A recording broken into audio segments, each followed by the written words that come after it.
السلام علیکم viewers, welcome back to my YouTube channel. تو آج ہم ریڈ کریں گے الیہ راجپوت کا ناول چیخ کی ایپیسوڈ 2۔ تو بنا وقت ضائع کرتے بڑھتے ہیں اپنی ویڈیو کی طرف۔ چیخ بائی الیہ راجپوت ایپیسوڈ 2۔ روہین گھبرا کر الٹے پاؤں چلنے لگی تھی، پر آخر کہاں تک الٹے قدم چلتی وہ اب ایک بڑی دیوار سے جا ٹکرائی۔ کہاں تک جاؤ گی؟ اب تو دیوار آ گئی ہے۔ اب وہ سایہ روہین کے روبرو آ چکا تھا۔ عفیف یہ پری چہرہ، جھیل سی آنکھیں، کالی کٹار سے لمبے ریشمی بال، سراہی سی گردن اور وائن کی بوتل سا بدن۔ اوپر سے ظالم نے کالا جوڑا پہن کر جان ہی لے لی۔ ایسے میں میرا خود پر قابو رکھنا مشکل ہو رہا ہے۔ تم ہی بتاؤ میں کیا کروں؟ میرے مرض کی دوا کرو، میرے پاس ہی رہا کرو۔ روہین کی گال کو آہستہ سے چھو کر اس نے انتہائی گھٹیا انداز میں شیر کہا، دور ہٹو مجھ سے، خبردار جب مجھے ہاتھ لگایا ورنہ کیا؟ اس بار اس نے روہین کے کان میں سرگوشی کی۔ ورنہ میں عمران جی کو آواز دوں گی اور وہ واپس آ کر تمہارا منہ توڑ دیں گے، سمجھے؟ اس لیے بہتر یہی ہوگا کہ مجھے جانے دو۔ عمران کا ذکر کرتے روہین کا کچھ حوصلہ ہوا تھا کہ اس کا ہونے والا شوہر کہیں آس پاس ہی ہے اور یقیناً اسے بچا لے گا۔ کیا؟ ہا ہا ہا ہا۔ سنو یارو سنو، یہ محترمہ کہہ رہی ہیں عمران جی ابھی آئیں گے اور انہیں بچا لیں گے۔ ہا ہا ہا۔ اس بار کچھ فاصلے پر کھڑے وہ صاحب بھدے سے کہے لگانے لگے، جن کے کہوں سے روہین کو اندازہ ہوا کہ باقی تمام افراد بھی مرد ہیں۔ شاید اسی وجہ سے اس کی رہی صحیح ہمت بھی جواب دے گئی۔ اسد اپنی شراب کی بوتل ہوا میں لہرا واپس روہین کی جانب مڑا۔ او چڑیا، ایک بات کان کھول کر سن لے، اسد کے ہاتھ آیا شکار کبھی بچ نہیں سکتا، سمجھی؟ اور رہی تیری اس عمران کی بات تو ہا ہا ہا، اس نے اس بار پھر زوردار کہا لگایا، تو سن لے، تیرا عمران چند لاکھ کے عوض تجھے بیچ کر مزے سے گھر جا کر لمبی تان کر سو چکا ہے، اور تجھے لگتا ہے تجھے وہ 2 ٹکے کا عمران بچائے گا جو خود میرے ٹکڑوں پر پلتا ہے؟ وہ تجھ سے دستبردار ہو چکا ہے چڑیا، اب تو صرف میرا شکار ہے، سمجھی؟ اس بار وہ ظالم بھیڑیا اس نازک سی لڑکی پر اس بری طرح جپٹا کہ اسے پھڑپھڑانے تک کا موقع نہیں دیا، اور وہ کھنڈن نما جگہ ساری رات فلک شگاف چیخوں سے گونجتی رہی۔ ساری رات وہ بھیڑیے اس معصوم کو نوچتے رہے، بمبوڑتے رہے، یہاں تک کہ زہرا بیگم کی آنگن کی وہ مہکتی کلی مرجھا گئی۔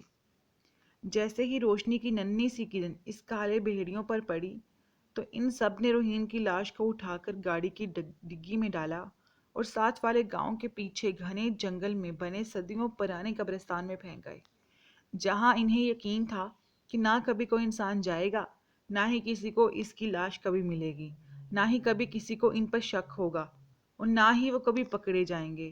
ویسے امیر باپ کے بگڑے رئیسزادوں کو پکڑے جانے کا کبھی کہاں خوف ہوا ہے؟ باپ کی دولت اپنے بگڑے بیٹوں کے کالے کرتوت چھپانے کے لیے ہی تو ہوتی ہے، اور یہاں بھی یہی ہوا تھا۔ میری نانی جان مجھے ڈھونڈتی رہیں، روتی رہیں، اور انہیں اس شاطر انسان نے یہ کہہ کر خاموش کروا دیا کہ ان کے گاؤں میں ایک خونی نہر ہے جو ہر سال اپنے پاس سے گزرنے والے انسان کو نگل لیتی ہے۔ بدقسمتی سے اس گاؤں کے توہم پرست لوگ سالوں سے اسی بات پر یقین رکھتے تھے، اسی لیے بنا جانچ پڑتال کیے نہ صرف اس کے گھر اور گاؤں والوں نے اس کی بات پر یقین کر لیا، بلکہ میری نانی جان بھی اس دوگلے انسان کی باتوں میں آ کر صبر کا گھونٹ پی کر رہ گئی۔ یہاں تک تو ٹھیک تھا، پر جو نانی جان نے اس گھٹیا آدمی کے ساتھ میری چھوٹی بہن زخرف کا رشتہ جوڑ دیا، وہ پل پل مجھے تڑپا رہا ہے۔ میں نہیں چاہتی کہ وہ کمینہ انسان میری بہن کو بھی چند نوٹوں کی خاطر ان درندوں کو بیچ آئے۔ میری گمشدگی سے میری بہنیں اس قدر خوفزدہ ہوئی کہ پڑھائی تک چھوڑ دی۔ ہمارے گھر میں کوئی مرد نہیں تھا، پر نانی جان نے ایسی پرورش کی تھی کہ کبھی کوئی ہمارے کردار پر انگلی نہیں اٹھا سکا، پر اس لالچی اور گھٹیا انسان نے اپنے ہی گھر کی عزت بیچ ڈالی۔ اسلم میں اس کی ہونے والی بیوی تھی۔ کیسے کر سکتا ہے وہ انسان میرے ساتھ یہ سب؟ کیسے اس گھٹیا انسان نے میرے ساتھ یہ گناؤنا کھیل کھیلا اور میری بوڑھی دادی کو بے آسرا اور بے آبرو کر دیا؟ ساری زندگی ہمت سے گزارنے والی میری نانی جان نے ایک انجانے خوف کو دل میں جگہ دے کر میری معصوم بہنوں کو بھی گھر بٹھا لیا۔ یہاں تک تو ٹھیک تھا، پر میری معصوم نانی جان کو اپنے پوتے کے ورگلانے پر اس کی دادی نے اسی جانور عمران کے لیے میری بہن زخرف کا رشتہ مانگ لیا، اور میری سیدھی سادی دادی نے بھی ہاں کر دی۔ تو اب تم کیا چاہتی ہو؟ اسلم نے اپنی آنسوؤں سے بری آنکھیں صاف کر کے پوچھا۔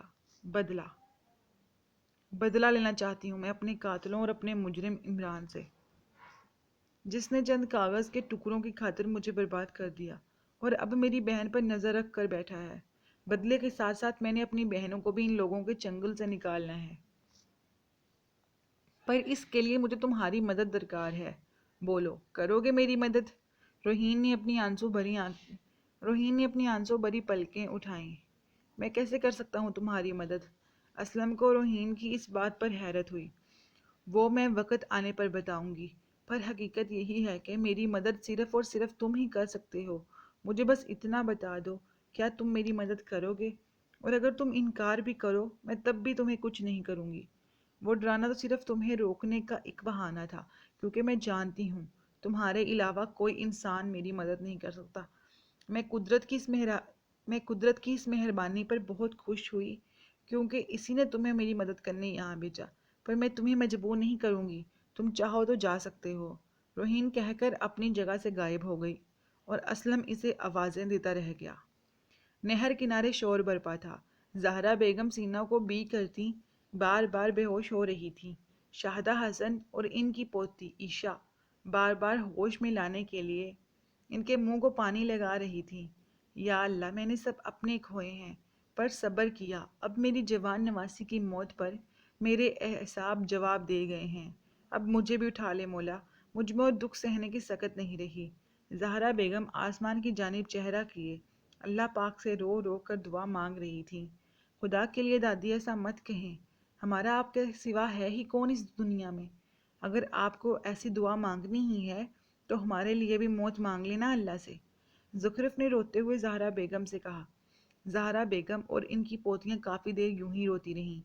دھیرے دھیرے لوگ یہ کہہ کر گھروں کو لوٹنے لگے کہ یہ نہر تو ہر سال ایک بندہ لیتی ہے، مطلب یہ نہر خونی نہر ہے، ہر سال اپنے پاس سے گزرنے والے ایک انسان کو نگل لیتی ہے اور بعد میں اس کی لاش تک نہیں ملتی۔ اس لیے یہاں بیٹھ کر رونے سے بہتر آپ لوگ گھر جا کر اس کے اصال و ثواب کی تیاری کریں۔ دادی، کل سے کھانے کا ایک نوالا بھی نہیں کھایا آپ نے۔ پلیز گھر چلیں، آپی اب نہیں آئیں گی۔ کس نے کہا تم سے کہ وہ نہیں آئے گی؟ میری بچی ضرور آئے گی، اور آتے ہی مجھ سے کہے گی دادی چلے کھانا کھا کر دعا لیں اور آرام کریں۔ ہاں، میں بس اپنی بچی کے ہاتھ کا کھانا ہی کھاؤں گی۔ زخرف کی بات پر زہرا بیگم نے تڑپ کر کہا، دادی جان بس کریں اور گھر چلیں، کیونکہ اس خونی نہر میں جو بھی آج تک گیا لوٹ کر نہیں آیا۔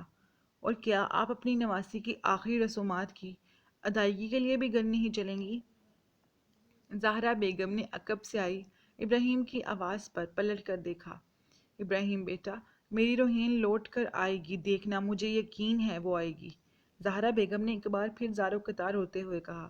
دادی جان، ہم بہت چھوٹے تھے جب سے سنتے آ رہے ہیں کہ ساون کے مہینے میں اسی نہر کے پاس جانا ممنوع ہے۔ بڑوں سے سنا ہے کہ ساون کے مہینے میں نہر کا پانی بپھرے بیل کی طرح اپنے قریب سے گزرنے والے پر چڑھ دوڑتا ہے اور دیکھتے ہی دیکھتے یہ پانی اسے نگل لیتا ہے۔ اسی لیے یہ نہر خونی نہر کے نام سے مشہور ہے۔ شاید اسی لیے گاؤں کا کوئی بھی فرد ان دنوں نہر کے پاس جانے کی غلطی نہیں کرتا۔ چونکہ روہین آپی یہاں مہمان ہونے کے ساتھ ساتھ مکمل طور پر اس بات سے انجان تھی، اسی لیے وہ ان دنوں نہر کنارے چلی گئیں اور اس حادثے کا شکار ہو گئی۔ ویسے بھی ہونے کو کون ٹال سکتا ہے؟ اب جو حادثہ قسمت میں لکھا تھا وہ تو ہو گیا، اور اسی حادثے کے باعث جو قیامت ہم پر ٹوٹنی تھی ٹوٹ چکی۔ اب میری آپ سے درخواست ہے کہ پلیز گھر چلیں اور آپی کی آخری رسومات ادا کر دیں۔ ابراہیم نے اپنی بات مکمل کی اور لائبہ اور زخرف کو اشارے سے زہرا بیگم کو سہارا دے کر اٹھانے کا کہا، اور ان دونوں نے بھی فوراً دادی کو سہارا دے کر گھر جانے کے لیے اٹھا لیا۔ مقصد اپنی دادی کو گھر لے جا کر ان کی تیمارداری کرنا تھا، کیونکہ ایک پوری رات اور ایک پورا دن زمین پر بیٹھ کر لگاتار رونے سے ان کی طبیعت خراب ہو گئی تھی۔ زہرا بیگم کو لے کر مڑتے ہوئے دونوں لڑکیوں نے مڑ کے ایک الوداعی نظر نہر کو دیکھا، جیسے بڑی بہن کو آخری بار بڑی بہن کو آخری سلام دے رہی ہوں۔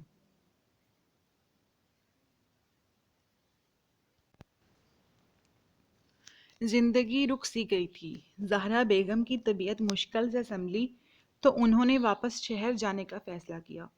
یہی بات جب ان کی دوست شاہدہ حسن کو معلوم ہوئی تو انہوں نے پہلی فرصت میں انہیں روکنے کے ساتھ ساتھ اپنے دل کی بات کہنے کی سوچی۔ پل میں پرایا کر کے جا رہی ہو؟ زہرا بیگم اپنے بیگ میں اپنا آخری جوڑا رکھ رہی تھی جب دروازے کی اوٹ میں کھڑی شاہدہ نے نم لہجے میں شکوہ کیا۔ ارے شاہدہ، اندر آؤ نا، باہر کیوں کھڑی ہو؟ میرے اندر چلے آنے سے کیا تم رک جاؤ گی یا میری خالی جھولی کو بھر دو گی؟ زہرا بیگم کی بات پر شاہدہ حسن نے بمشکل اپنے آنسو روک کر کہا، اندر تو آؤ، کیا ساری باتیں باہر سے ہی کرو گی؟ زہرا بیگم دھیرے دھیرے چلتی کمرے کے دروازے تک آئی جس کی اوٹ میں کھڑی شاہدہ حسن آنسو بہا رہی تھی۔ شاہدہ حسن بھلے ہی غریب عورت تھی پر ان کی نیت صاف تھی۔ تبھی انہوں نے اپنی بیوہ سہیلی کے لیے اپنے پوتے کی صورت ایک مضبوط سہارا چنا تھا جو ان کی نواسی کو اپنانے کے ساتھ ساتھ ان کا بیٹا بن کے ان کی زندگی میں وہ خوشیاں لٹا دے جو اپنے پیاروں کی اچانک موت کے بعد ان سے منہ موڑے بیٹھی تھی۔ پر وہ سادہ دل عورت کہاں جانتی تھی کہ ان کی نیکی بھی ان کے کام نہ آئے گی۔ الٹا ان کی بیوہ اور بے سہارا دوست ان کے گاؤں آ کے اپنی پیاری لاڈلی نواسی کو بھی کھو دے گی۔ من بھاری ہوتے پیروں کو گھسیٹتا وہ گھر تک پہنچا تھا۔ ہمت تو جواب دے چکی تھی پر خود کو بچانا بھی تو ضروری تھا، اور اس پل ضمیر کی آواز پر اس کی لالچ حاوی تھی۔ اسی لیے گھر پہنچ کر اس نے سب سے پہلے یہ شور مچایا کہ گاؤں کسی بچے نے بتایا ہے کہ روحین ٹہلتے ٹہلتے نہر کنارے چلی گئی۔ تبھی وہ بھاگ کر اس کے پیچھے نہر پر پہنچا کیونکہ وہ جانتا تھا کہ ان دنوں نہر کا پانی بھی پیاسا ہوتا ہے کسی کے خون کا۔ اسی لیے روحین کے نہر کنارے جانے کی خبر سن کے میں پیچھے بھاگا، پر جب تک میں وہاں پہنچا شاید بہت دیر ہو چکی تھی اور اس خونی نہر کا شفاف پانی روحین کو نگل چکا تھا۔ عمران کی بات سن کر پورے گھر میں کہرام مچ گیا۔ پل بھر میں یہ بات پورے گاؤں میں جنگل میں لگی آگ کی طرح پھیل گئی اور لوگوں نے بنا تصدیق کیے اس بات پر یقین کر لیا، کیونکہ یہ بات اس گاؤں میں تو سالوں سے مشہور تھی کہ برسات کے دنوں میں گاؤں کی سب سے بڑی نہر لازمی ایک انسان کو نگل لیتی ہے، اور اس بار بقول عمران کے لقمہ اجل روحین بنی تھی۔ عمران کی سراسر جھوٹ پر مبنی من گھڑت باتوں پر یقین کر کے گھر والوں سمیت سارا گاؤں نہر کنارے پہنچ گیا۔ زہرا بیگم، زخرف اور لائبہ تو یہ خبر سن کے جیسے دیوانی ہو گئی تھیں۔ روتے دھوتے جب سب نہر کنارے جا چکے تو وہ شفاق اور لالچی انسان پیر پسارے پلنگ پر نیم دراز ہو گیا۔ اس سے پہلے کہ اس کا ضمیر اسے ملامت کرتا، وہ اتنا سارا پیسہ ملنے کی خوشی مناتا آرام سے سوتا بن گیا، بنا یہ سوچے کہ اس کی اس لالچ نے نہ صرف ایک لڑکی کو برباد کیا بلکہ اس کی بوڑھی نانی سے اس کا آخری سہارا بھی چھین لیا۔ کہتے ہیں وقت ایک دن لازمی اپنا آپ دہراتا ہے۔ اس انسان نے چند کاغذ کے ٹکڑوں کے لیے جو بویا تھا وہی ایک دن اسے کاٹنا بھی تھا، اور وہ اس بات سے انجان مزے سے خواب خرگوش کے مزے لے رہا تھا۔ ارے دادی، آپ یہاں کیا کر رہی ہیں؟ اور عشا کہاں ہے؟ پھر کہیں اس شیطانی ڈبے کے آگے تو نہیں بیٹھی نا؟ حد ہے ویسے، جس عمر میں آپ کو آرام کرنا چاہیے اس عمر میں آپ باورچی خانے میں کھڑی کھانا بنا رہی ہیں۔ عمران صاحب لوگوں کو شہر ان کے کالج کے لیے چھوڑ کر واپسی پر مارٹ سے ڈھیر ساری کھانے پینے کی چیزیں لے کر لوٹا تو کچن میں اکیلی دادی کو کام کرتا دیکھ کر غصہ ہوا تھا۔ ارے بیٹا، یہی تو عمر ہے ہنسنے کھیلنے کی، پھر بعد میں تو وہی گرہستی ہی کرنی ہے۔ ہر لڑکی نے بس کریں، اب وہ بچی نہیں رہی، شروع سے ہی آپ نے اسے ڈھیل دے رکھی ہے۔ میرے خیال میں اب اسے گھر کے کام کاج پر دھیان دینے کی ضرورت ہے۔ ویسے بھی جلد ہی میں اس کے ہاتھ پیلے کر دوں گا، اس لیے بہتر ہوگا اب آپ بھی اسے گھر کے کاموں میں لگا دیں، ورنہ ہمیں خوب بے عزت کرائے گی اپنے سسرالیوں کے ہاتھوں۔ اچھا بابا، ٹھیک ہے، کل سے میں اسے ڈھیل نہیں دوں گی اور گھر کے کاموں میں لگا دوں گی۔ اب خوش؟ اب غصہ چھوڑو اور یہ بتاؤ کہ ان شاپروں میں کیا ہے؟ اوہ ہاں، ان میں بہت کچھ ہے میری پیاری دادی کے لیے، وہ بچوں کی طرح شاہدہ حسن سے لپٹ کر بولا۔ اچھا جی، تو بتائیں کیا کیا لایا ہے میرا بچہ میرے لیے؟ شاہدہ حسن نے بھی پوتے کا چہرہ دونوں ہاتھوں میں لے کر کہا۔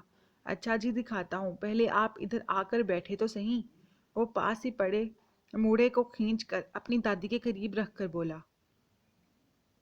ہاں دکھاؤ۔ شاہدہ حسن موڑے پر بیٹھتے ہوئے بولی۔ یہ رہے شہر کے خاص چپس، یہ بسکٹ، یہ شہر سے لائے ہوئے جوسز کے ڈبے، اور بھی بہت کچھ ہے، پر پہلے آپ یہ دیکھیں۔ وہ ایک بڑا سا ڈبہ کھولتے ہوئے بولا۔ بیٹا یہ کیا ہے؟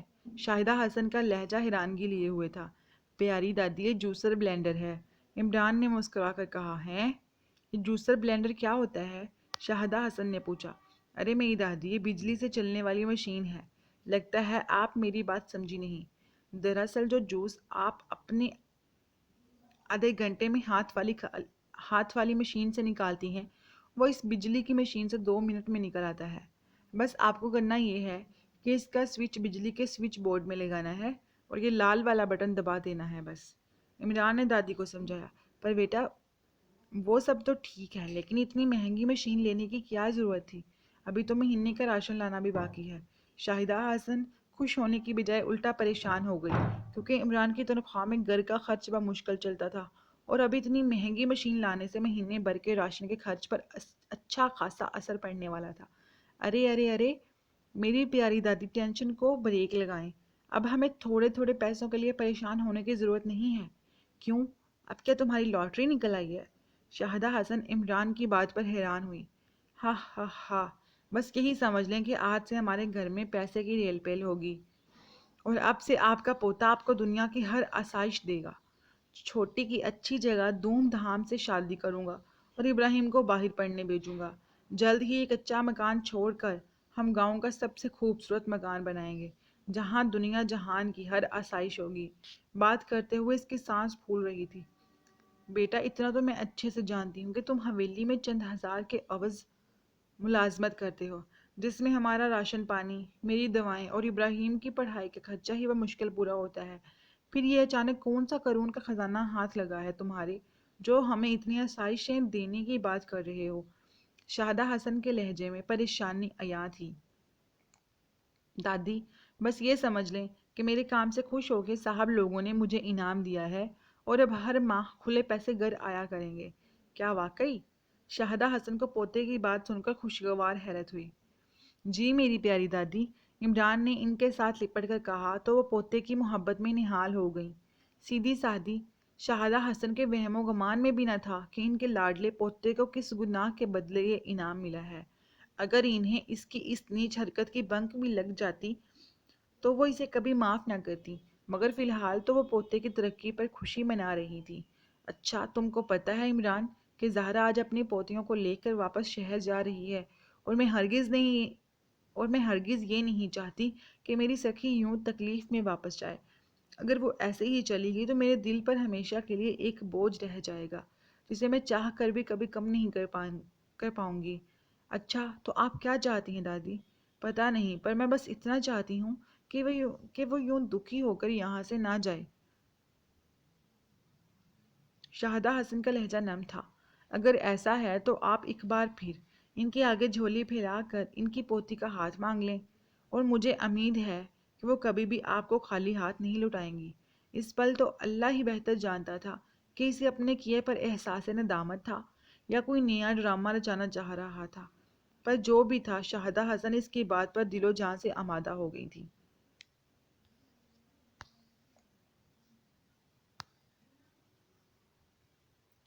اچھا اندر تو آؤ، ادھر میرے پاس بیٹھو۔ زہرا بیگم شاہدہ حسن کا ہاتھ پکڑ کر انہیں اندر بچھے سنگل پلنگ کے قریب لے آئیں، جہاں ابھی تھوڑی دیر پہلے وہ اپنا بیگ رکھ کر پیکنگ کر رہی تھیں۔ مجھے یوں چھوڑ کے مت جاؤ زہرا، ورنہ میں خود کو کبھی معاف نہیں کر پاؤں گی۔ تم معافی کیوں مانگ رہی ہو میری بہن؟ یہ دکھ بھی میرے نصیب میں لکھا تھا، سو مل گیا۔ تمہارا تو اس میں کوئی قصور نہیں، پھر تم کیوں معافی مانگ رہی ہو؟ جو بھی ہوا میرے گاؤں میں ہوا۔ کاش میں نے تم لوگوں کو پہلے نہر کا قصہ سنا دیا ہوتا تو آج ہماری پھولوں سی بچی یوں جان سے نہ جاتی۔ پر میرا یقین کرو، میرا دھیان کبھی اس طرف گیا ہی نہیں، یا یوں کہنا مناسب ہوگا کہ میں نے کبھی سوچا ہی نہیں تھا کہ میرے گھر کا کوئی فرد کبھی اس خونی نہر کا شکار ہو سکتا ہے۔ مجھے تمہارے پاک اور خالص جذبے پر رتی برابر بھی شک نہیں ہے میری بہن۔ شاید یہ گھاؤ میری قسمت کا حصہ تھا، اور شاید قدرت کو میرا مزید امتحان درکار تھا۔ جہاں میں نے اتنے اپنوں کو کھویا، وہاں شاید قدرت نے میرے ایک اور اپنے کو اپنے پاس بلا کر مجھے آزمایا ہو۔ پر میں بھی امت محمدیہ سے ہوں، اپنے پیارے نبی محمد صلی اللہ علیہ وآلہ وسلم کے نقش قدم پر چلتے ہوئے پوری کوشش کروں گی اپنے رب کی طرف سے بھیجی گئی ہر آزمائش پر پورا اترنے کی۔ جب میرے آقا دو جہاں صلی اللہ علیہ وآلہ وسلم اللہ پاک کے محبوب ہو کر اتنی تکلیفیں سہ سکتے ہیں، تو کیا میں ان کی امتی ہو کر تھوڑی سی تکلیف بھی نہیں سہ سکتی؟ کچھ بھی ہو، کتنا بھی غم زندگی میں آتا رہے، اب سوچ لیا ہے کہ ہر حال میں اپنے رب کا شکر ادا کرتی رہوں گی، اور بے شک میرا رب بڑا مہربان اور نہایت رحم والا ہے۔ مجھے یقین ہے اگر اس نے مجھ سے میرے اپنوں کو دور کیا ہے تو ضرور اس کا صلہ بھی رکھا ہوگا۔ اسی لیے میں دکھی اور اداس ضرور ہوں، پر اس کی رحمت سے مایوس نہیں۔ زہرا بیگم نے نم آنکھوں سے اپنی بات مکمل کی تو شاہدہ حسن اپنی دوست کی اعلیٰ سوچ پر شک کیے بنا رہ نہ سکیں۔ سچ زہرا، میں نے آج تک تم جیسی صابر و شاکر عورت نہیں دیکھی۔ تمہاری عظمت کو سلام پیش کرنے کو دل چاہ رہا ہے میری بہن۔ میری وجہ سے تم اس در سے گزر رہی ہو، اور شاید یہ صحیح موقع بھی نہیں یہ بات کرنے کا، پر اگر آج تم چلی گئی تو یہ بات ادھوری رہ جائے گی۔ اس لیے میں چاہتی ہوں آج ہی کہہ ڈالوں، آگے جو تمہاری مرضی ہو کر لینا۔ میں چپ چاپ تمہارے فیصلے پر سر خمے تسلیم کر لوں گی۔ ارے بہن، پہیلیاں کیوں بجوا رہی ہو؟ کھل کے کہو جو کہنا ہے، زہرا بیگم نے بے چین ہو کر پوچھا۔ میں مانتی ہوں ہمارے ہی گاؤں میں آ کر تم نے اپنی نواسی کو ہمیشہ ہمیشہ کے لیے کھو دیا، پھر بھی میں آج تمہارے سامنے سوالی بن کر آئی ہوں، اور مجھے امید ہے کہ تم مجھے خالی ہاتھ نہیں لوٹاؤ گی۔ دراصل میں اپنے عمران کے لیے تمہاری پوتی زخرف کا ہاتھ مانگنے آئی ہوں۔ کیا تم مجھے اس قابل سمجھتی ہو کہ ایک بار پھر مجھے اپنی لاڈلی کا ہاتھ دے دو؟ اسلم کافی دیر تک روحین کو آوازیں دیتا رہا، پر وہ لوٹ کر نہیں آئی۔ تھک ہار کر اس نے اس سوچ کے ساتھ گھر کی راہ لی کہ کل پھر سے آئے گا اور اس کو مدد کی یقین دہانی کرائے گا۔ وہ گھر پہنچا تو فجر کی اذان ہو رہی تھی۔ پہلی ہی دستک پر اس کی بیوی شمیم نے دروازہ کھول دیا۔ ارے شان کے ابا، آپ آ گئے، شکر ہے خدا کا۔ آپ کو اس بات کا اندازہ بھی ہے کہ میں اور بچے ساری رات آپ کے انتظار میں جاگتے رہے ہیں؟ نہ نیند آئی اور نہ ہی بھوک کا احساس ہوا۔ بتائیے نا، آپ کہاں رہ گئے تھے؟ آج سے پہلے تو آپ کبھی بھی رات بھر گھر سے باہر نہیں رہے، تو اب ایسی کیا پریشانی آ گئی جو ساری رات آپ گھر نہیں آئے؟ بھلیے لوگ کے، پانی تو پلا دے، کیا دروازے پر ہی سب پوچھ لے گی؟ جی جی ابھی لائی، آپ بیٹھیں۔ شمیم اسے اندر آنے کا راستہ دیتی خود پانی لینے چل دی۔ ابا، آپ کہاں رہ گئے تھے؟ آپ کو پتہ ہے ہم ساری رات آپ کا انتظار کرتے رہے، کھانا بھی نہیں کھایا، اور ساری رات اکیلے بہت ڈر لگا ہمیں۔ اسلم گہری سوچ میں ڈوبا تھا جب اس کے 5 سالہ بیٹے حسین نے اس سے لپٹ کر کہا، ہاں ابا، آپ نہیں تھے تو ہمیں بہت ڈر لگا ساری رات۔ حنین سے 2 سال بڑی حمیرہ نے بھی بھائی کی ہاں میں ہاں ملائی۔ وہ بیٹا دراصل میں، یہ لیجئے پانی۔ بات ابھی اس کے منہ میں ہی تھی کہ اس کی بیوی شمیم پانی لے آئی۔ بیٹا چلو باقی باتیں بعد میں کرنا، ابھی آپ کے ابا بہت تھکے ہوئے لگ رہے ہیں، انہیں سونے دو۔ سنیے جی، آپ بہت تھکے تھکے سے لگ رہے ہیں، ابھی آرام کیجئے، میں ذرا بچوں کو اسکول بھیجنے کی تیاری کر لوں، پھر آرام سے بیٹھ کر بات کریں گے۔ ابھی آپ آرام کریں۔ اسلم جو واقعی بہت تھک گیا تھا، بیوی کی بات سن کے آرام کی غرض سے وہیں چارپائی پر لیٹ کر گزشتہ رات ہونے والے واقعہ کے بارے میں سوچنے لگا۔ شاہدہ، یہ تم کیا کہہ رہی ہو؟ تم بھی یہ بات اچھے سے جانتی ہو کہ زخرف کی عمر شادی کے لیے بہت چھوٹی ہے۔ زہرا بیگم شاہدہ حسن کی بات سن کر پریشان ہو گئیں۔ ہاں تو میں کب کہہ رہی ہوں کہ ابھی شادی کر دو؟ میں تو بس اتنا کہہ رہی ہوں کہ ہاں کر دو، پھر بے شک زخرف کی تعلیم مکمل ہونے تک رخصتی نہ کرنا۔ شاہدہ حسن نے زہرا بیگم کو قائل کرنا چاہا۔ تم جانتی ہو شاہدہ کہ اب میں اپنی بچیوں کو گھر سے باہر نہیں بھیجوں گی، تعلیم مکمل کروانا تو دور کی بات، مجھ میں اب کسی اپنے کو کھونے کا حوصلہ باقی نہیں رہا۔ بس میں ابھی اتنی چھوٹی عمر میں اپنی زخرف پر ذمہ داریوں کا بوجھ نہیں ڈالنا چاہتی۔ زہرا بیگم کا لہجہ سپاٹ تھا۔ اچھا، جیسے تمہیں ٹھیک لگے ویسا ہی کرو، پر وعدہ کرو تم جب بھی زخرف کی شادی کا سوچو گی تو تمہارا انتخاب میرا عمران ہی ہوگا۔ شاہدہ حسن نے زہرا بیگم کے دونوں ہاتھ پکڑ کر کہا، ٹھیک ہے پر ابھی مجھے جانے دو، کیونکہ اگر میں یہاں رہی تو پل پل اپنی بچی کی یاد میں تڑپ تڑپ کر پاگل ہو جاؤں گی۔ اس بار زہرا بیگم کی آواز بھر گئی۔ اچھا ٹھیک ہے، میں تمہیں نہیں روکتی، پر زخرف والی بات یاد رکھنا، میرا پوتا کل بھی تمہارا بیٹا تھا، آج بھی تمہارا بیٹا ہے۔ شاہدہ حسن نے مسکرا کر کہنے پر زہرا بیگم کے لبوں کو بھی پھیکی سی مسکان چھو کر گزر گئی۔ ارے، آپ ابھی تک جاگ رہے ہیں؟ مجھے تو لگا کہ آپ اب تک سو گئے ہوں گے۔ شمیم بچوں کو سکول بھیج کر کمرے میں آئی تو اسلم کو جاگتا ہوا پا کر پوچھنے لگی، بیگم بات سنو۔ اسلم نے کھوئے کھوئے لہجے میں کہا، جی سر تاج بولیں۔ شمیم نے اسلم کے برابر بیٹھ کر بڑی محبت سے کہا، کیا کوئی اتنا بھی گر سکتا ہے کہ پیسے کے لیے اپنی عزت کا سودا کر ڈالے؟ انداز ابھی بھی کھویا کھویا سا تھا۔ پر آپ یہ سوال مجھ سے کیوں کر رہے ہیں؟ شمیم کا لہجہ حیرانگی لیے ہوئے تھا۔ کیونکہ آج میں اسی طرح کے لوگوں کے بارے میں جان کر آیا ہوں، جو چند کاغذ کے ٹکڑوں کے لیے ہر حد سے گزر جاتے ہیں۔ بات کرتے ہوئے اس کا چہرہ سرخ ہو رہا تھا۔ میں کچھ سمجھی نہیں، آخر آپ کہنا کیا چاہتے ہیں؟ کس نے کیا اپنی عزت کا سودا؟ کون گزرا حد سے؟ آپ کیا کہہ رہے ہیں؟ مجھے کچھ سمجھ نہیں آ رہا۔ اور آپ نے یہ تو بتایا ہی نہیں کہ ساری رات کہاں رہے آپ؟ حالانکہ آج سے پہلے تو کبھی آپ نے رات گھر سے باہر نہیں گزاری۔ چل کیا رہا ہے آپ کے دماغ میں؟ آخر پریشانی کیا ہے؟ کھل کے کیوں نہیں بتاتے آپ مجھے؟ اوپر سے یہ عجیب عجیب سوال پوچھ رہے ہیں مجھ سے۔ اگر میں تم کو بتاؤں گا تو تم میری بات پر اعتبار کر کے میری مدد کرو گی؟ کیوں نہیں؟ میں کیوں نہیں آپ کی مدد کروں گی؟ آپ شوہر ہیں میرے، اور میرے بچوں کے باپ بھی۔ میں کیوں نہیں آپ کی مدد کروں گی؟ پر پہلے پتہ تو چلے کہ آخر بات کیا ہے جس نے آپ کو حواس باختہ کر رکھا ہے۔ شوہر کے عجیب و غریب سوال پر شمیم گڑبڑا سی گئی۔ دراصل کل میری سبزی جس انسان نے خریدنی تھی، اس کے پاس پیسے پورے نہیں تھے، اور کم پیسوں میں ہمارے گھر کا خرچہ پورا نہیں ہونا تھا۔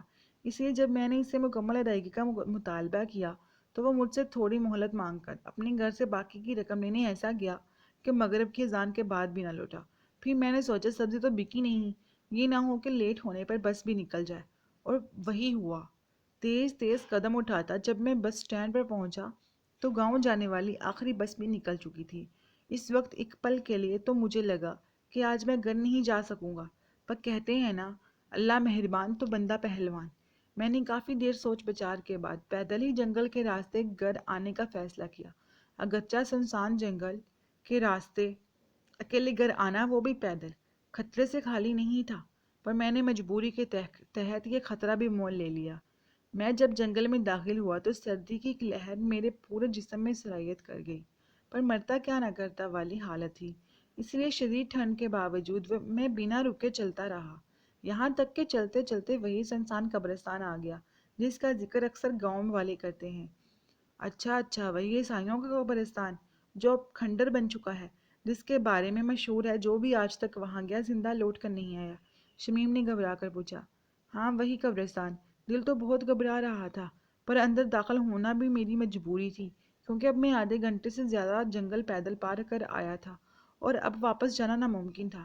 اور اگر میں واپس مڑ بھی جاتا تو پہلے اتنا بڑا جنگل پھر سے پیدل پار کرنا پڑتا، اوپر سے کوئی منزل بھی نہیں تھی میری، الٹا وہی سنسان بس سٹینڈ ہی تھا جہاں اگلی صبح تک کسی بس کے آنے کا امکان نہیں تھا۔ اور میں اس بات کو بخوبی جانتا تھا کہ تم اور بچے میرے لیے پریشان ہو رہے ہوں گے، بس اسی لیے میں جلد از جلد گھر پہنچنا چاہتا تھا۔ تبھی نہ چاہتے ہوئے بھی اس خوفناک قبرستان میں پیر رکھ دیے، اور سب جانتے بوجھتے بھی میں موت کے منہ میں گھس گیا۔ اندر داخل ہوتے ہی ایک ٹھنڈی ہوا کے جھونکے نے میرا استقبال کیا، پھر بھی میں چلتا رہا۔ چند قدم چلنے کے بعد مجھے اس بات کا اندازہ ہوا کہ میرے پاؤں مزید چلنے سے انکاری ہیں، پھر بھی میں نے ہمت نہیں ہاری اور دھیرے دھیرے آگے بڑھنے کی کوشش کرنے لگا۔ پر اچانک ایک کالی بلی نے میرا راستہ روک کر مجھے مزید خوف زدہ کر دیا۔ اس کے بعد جو ہوا وہ ناقابل بیان ہے، اسلم نے ایک جرجری لے کر کہا۔ خدارا مجھے ساری بات بتائیں، مجھے بے چینی ہو رہی ہے۔ شمیم کی گھبراہٹ میں اضافہ ہوا۔ اگر تم ساری بات سننا ہی چاہتی ہو تو دل مضبوط کر لو، کیونکہ یہ سب سننا تم جیسی نازک دل عورت کے لیے آسان نہیں ہوگا۔ اس کے بعد اسلم خود پر بیتی ساری کہانی اپنی بیوی کو سنانے لگا۔ زخرف ایک بار پھر سوچ لو، مجھے تو سمجھ نہیں آ رہا کیوں تم سب جانتے بوجھتے خود کو تپتے صحراؤں کی گرمی کے حوالے کر رہی ہو، جہاں تپش اور تنہائی کے سوا کچھ نہیں ملنے والا۔ لائبہ، مجھ سے بحث کر کے میرا ارادہ بدلنے کی ناکام کوشش مت کرو، کیونکہ اب میں وہی کروں گی جو میری دادی کہیں گی، پھر چاہے وہ مجھے آگ میں ہی کیوں نہ جھونک دیں، میں تب بھی عفف تک نہیں کروں گی۔ تمہیں پتہ ہے نا لائبہ، دادی ہی ہماری ماں باپ اور کل کائنات ہیں۔ اگر وہ ہمیں نہ سہارا دیتی تو آج ہم دونوں جانے کہاں دنیا کی ٹھوکریں کھا رہی ہوتی، اور ویسے بھی ماں باپ کے بعد میری دادی نے اپنی ساری زندگی ہمیں دی ہے۔ وہ ہمیشہ تپتی دھوپ میں ہمارے لیے گنا سایہ بنی رہی، اور تم کہتی ہو کہ میں اپنی خوشی کی خاطر ان کی بات کاٹ دوں؟ بولو تو سن لو، ایسا کبھی نہیں ہو سکتا۔ زخرف کا لہجہ دو ٹوک تھا۔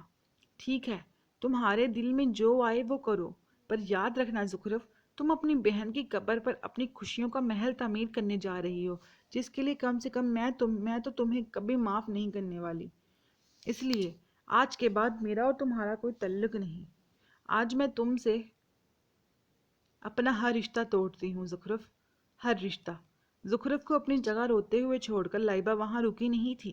پچھلے کئی دن سے لائبہ لگاتار زخرف کو منانے کی کوشش کر رہی تھی کہ وہ عمران سے رشتے پر انکار کر دے، پر زخرف کا کہنا تھا کہ اس کے انکار سے زہرا بیگم کو دکھ ہوگا، اس لیے وہ کسی صورت اپنی دادی کی حکم عدولی کر کے ان کا دل نہیں دکھائے گی، جبکہ لائبہ کا کہنا تھا زخرف کو ہرگز اس منحوس گاؤں میں شادی کر کے اپنی مرحوم بہن کی طرح اپنی زندگی خطرے میں نہیں ڈالنی چاہیے۔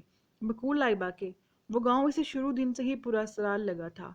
وجہ لائبہ کا خود بخود نہر کنارے واقع درخت کی جانب کھینچی چلی جانا اور پھر روہین کی حادثاتی موت۔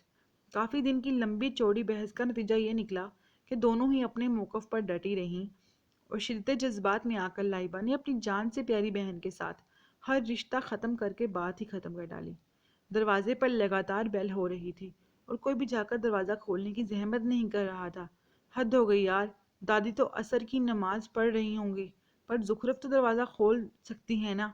پر نہیں، وہ محترمہ آرام فرما رہی ہیں۔ ہوں۔ لائبہ جلتی کرتی جب دروازے تک پہنچی تب تک بیل رک چکی تھی۔ لائبہ نے گیٹ کھول کر باہر دیکھا تو دور دور تک کوئی نظر نہیں آیا۔ حد ہے یار، اتنی بیل بجائی اور 2 منٹ کا صبر نہیں کیا اس انسان نے، اوپر سے منٹوں میں غائب بھی ہو گیا۔ انسان نہ ہوا جن ہو گیا۔ خیر جو بھی تھا گیا تو گیا، میں کیا کروں؟ لائبہ منہ بنا کے واپس مڑنے لگی، تبھی اس کی نظر گیٹ کے باہر زمین پر پڑی تو اسے ایک خط نما چھوٹا سا کاغذ نظر آیا۔ اسے یوں ہی اٹھا کر وہ اپنے ساتھ اپنے کمرے میں لے آئی اور بنا دیکھے سائڈ ٹیبل پر رکھ کر خود گھر کے کاموں میں لگ گئی۔ عشاء کی نماز ادا کرنے کے بعد لائبہ کو تھکن کا احساس ہوا تو کھانا کھائے بغیر ہی آرام کی غرض سے کمرے میں آ کر لیٹ گئی۔ جب سے اس نے زخرف کے ساتھ اپنا تعلق توڑا تھا تب سے اپنا کمرہ بھی الگ کر لیا تھا۔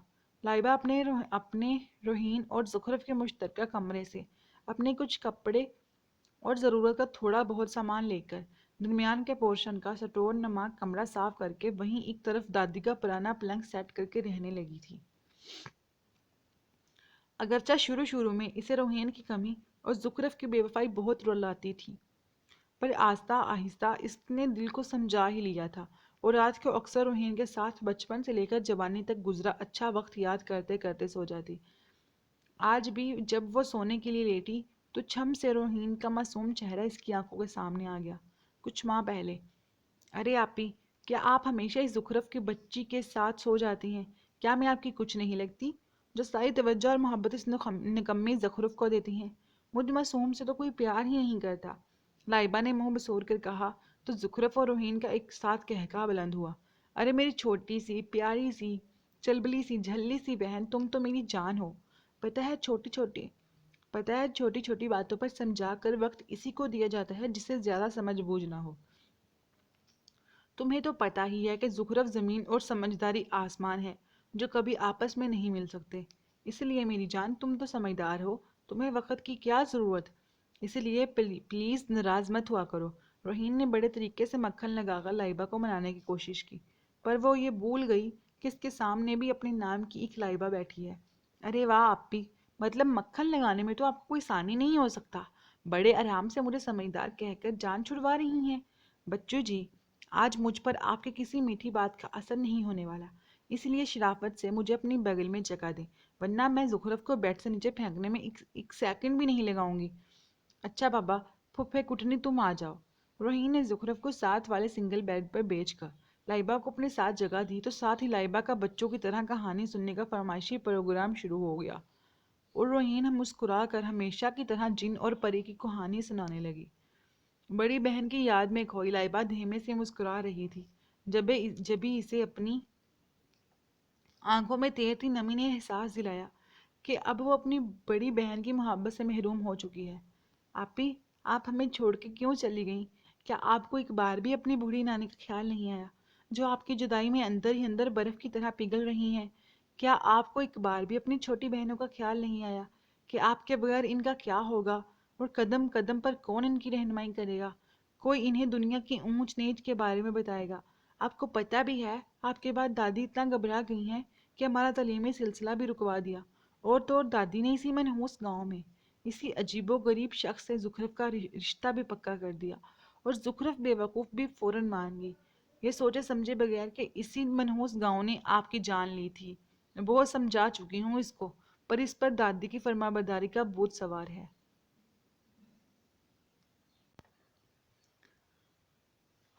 حالانکہ میں نے 1000 مرتبہ سمجھایا کہ ہم جب مل کر دادی کو پیار سے سمجھائیں گے تو وہ مان جائیں گی، پر وہ لڑکی ماننے کو تیار ہی نہیں۔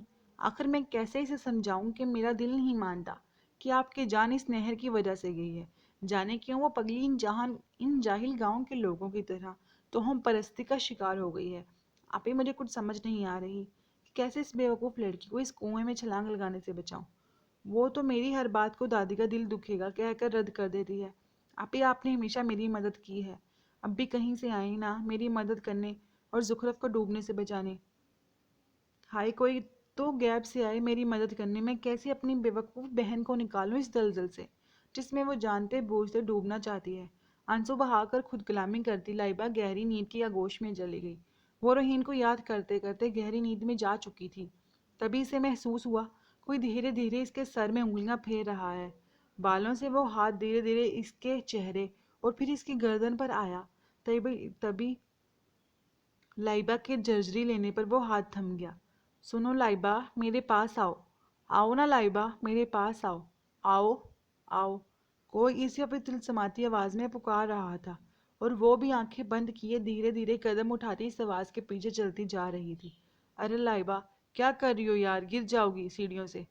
لائبہ اسی آواز کے پیچھے بند آنکھوں سے چلتی پہلی سیڑھی سے لڑک کر گرنے ہی والی تھی جب نیچے اپنے کمرے سے نکل کر دادی کے کمرے میں جاتی زخرف کی نظر اس پر پڑی، اور اس نے تیزی سے سیڑھیاں چڑھ کے اسے بروقت تھام لیا۔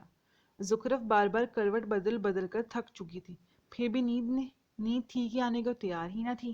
لائبہ، تم جانتی ہو کہ روحین آپی کی اس حادثاتی موت نے مجھے بھی اندر سے اتنا ہی گھائل کیا ہے جتنا تمہیں کیا ہے، پر پھر بھی صرف ایک بات کو لے کر تم میرے بارے میں غلط سوچ رہی ہو۔ آخر میں نے ایسا بھی کیا غلط کیا؟ صرف اپنی دادی کی بات ہی مانی ہے نا۔ یہ ہماری وہی دادی ہیں جنہوں نے صرف ہمارے لیے اپنا جیون دان کر دیا، اور آج جب ہم جوان ہو گئی ہیں تو کیا اپنی دادی کی سب نیکیاں اور محبتیں بلا کر خود غرض ہو جائیں؟ نہیں، کبھی نہیں۔ کم سے کم میں تو اتنی خود غرض کبھی نہیں ہو سکتی، کیونکہ مجھے اپنی دادی کی ہمارے لیے دی ہر قربانی یاد ہے۔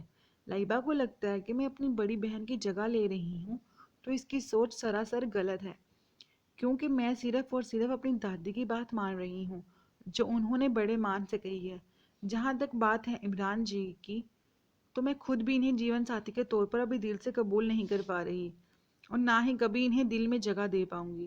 پر یہاں بات میری دادی کے مان کی ہے جو میں مر کر بھی نہیں توڑ سکتی، پھر چاہے اس کے لیے مجھے اپنی جان سے پیاری بہن کی ناراضگی ہی کیوں نہ سہنی پڑے۔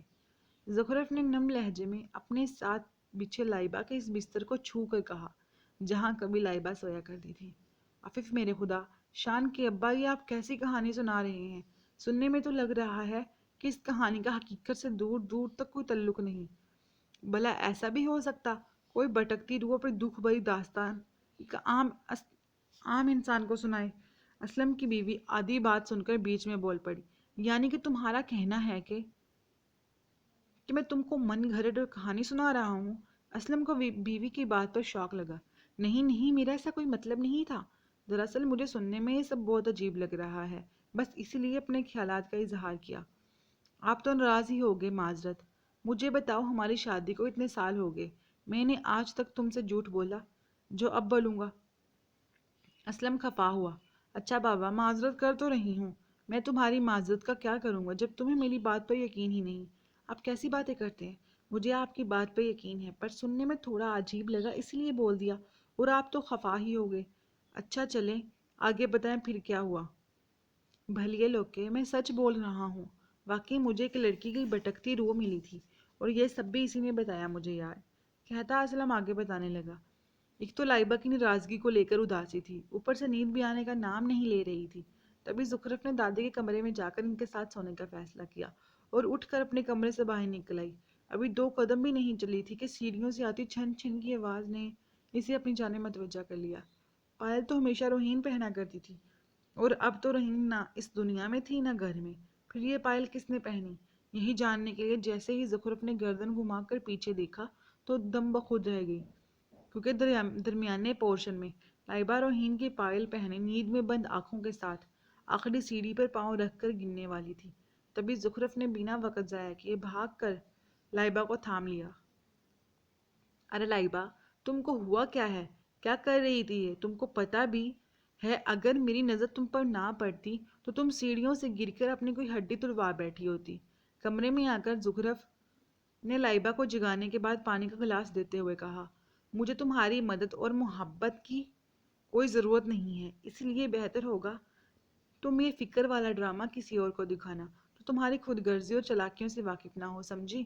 اور اب نکلو میرے کمرے سے، میں تمہاری شکل تک نہیں دیکھنا چاہتی۔ اسے لائبہ سے اتنے سخت رویے کی توقع نہیں تھی، شاید اسی لیے وہ پچھلی باتیں بلا کر لائبہ کے اسٹور نما کمرے میں اس کے ساتھ ہی چلی آئی تھی۔ لائبہ، میں تمہاری بہن ہوں، دشمن نہیں۔ لائبہ نے بمشکل اپنے آنسو روکے۔ ہاں، بدقسمتی سے تم میری بہن ہو، پر دشمنوں سے بھی بدتر، اس لیے بہتر یہی ہوگا دوبارہ میرے سامنے مت آنا، ورنہ میں سارا لحاظ بالائے طاق رکھ کر جانے تمہارے ساتھ کیا کر بیٹھوں، سمجھی؟ اب دفع ہو جاؤ یہاں سے۔ لائبہ کے چلا کر کہنے پر زخرف روتے ہوئے اس کے کمرے سے نکل گئی۔ کوئی اتنا ظالم اور بے غیرت کیسے ہو سکتا ہے کہ اپنی عزت کا سودا کر دے؟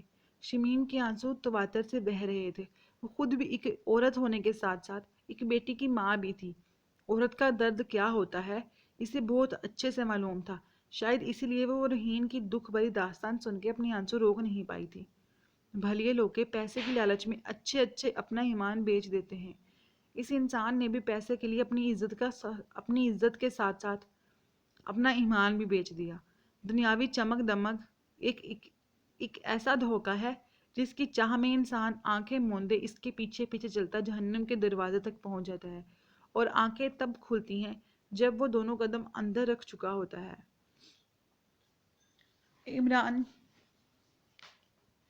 عمران کا بھی شاید یہی حال ہے۔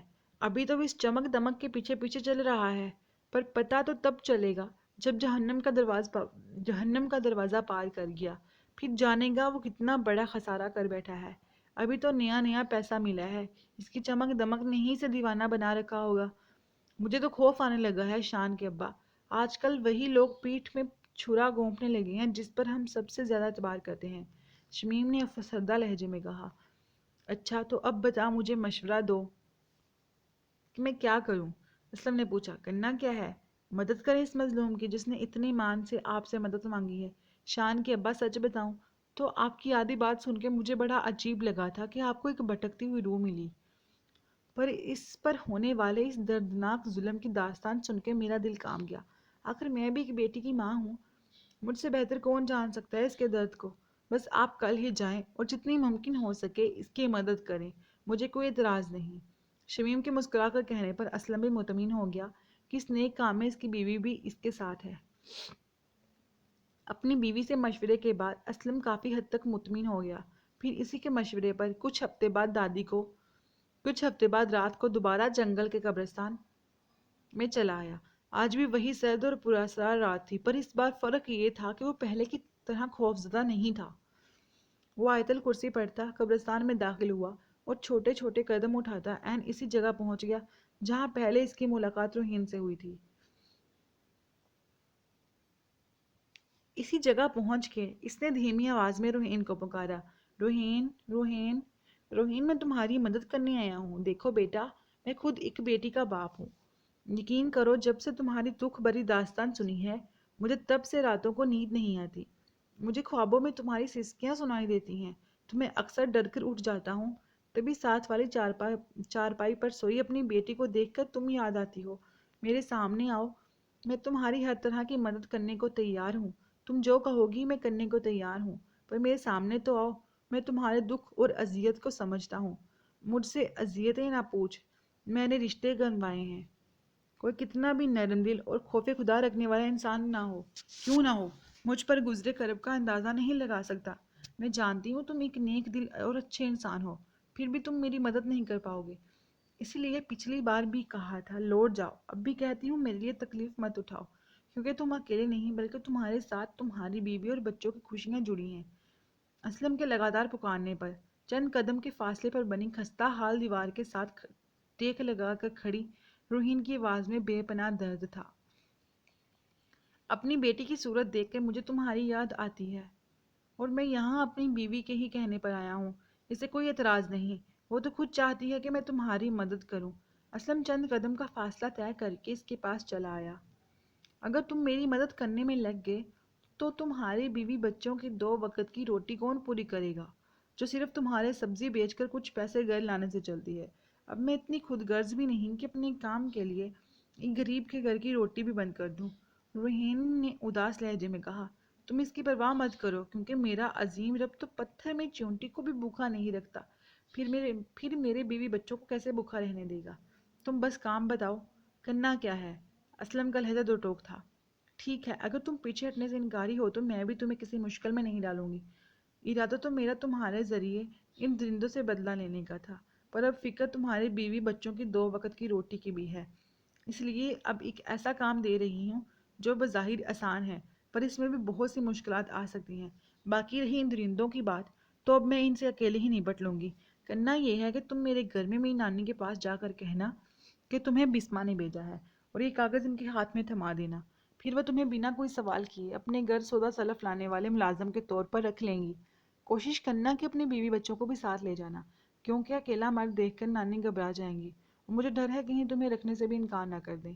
لیکن اگر ساتھ بیوی بچے بھی ہوئے تو وہ بآسانی تمہیں اپنے گھر میں جگہ دے دیں گی. تم اور تمہاری بیوی پہلے نانی کا اعتبار جیت لینا، پھر دھیرے دھیرے نانی کے کان میں یہ بات ڈالنا کہ عمران زخرف کے قابل نہیں. سیدھے لفظوں میں کہوں تو اپنی عقل کو استعمال کرتے ہوئے تم دونوں میاں بیوی نانی کے ساتھ اچھا رشتہ قائم کر کے ان کا دل گاؤں اور عمران سے کھٹا کر دینا، اور میری بہن کو اس درندے سے بچا لینا.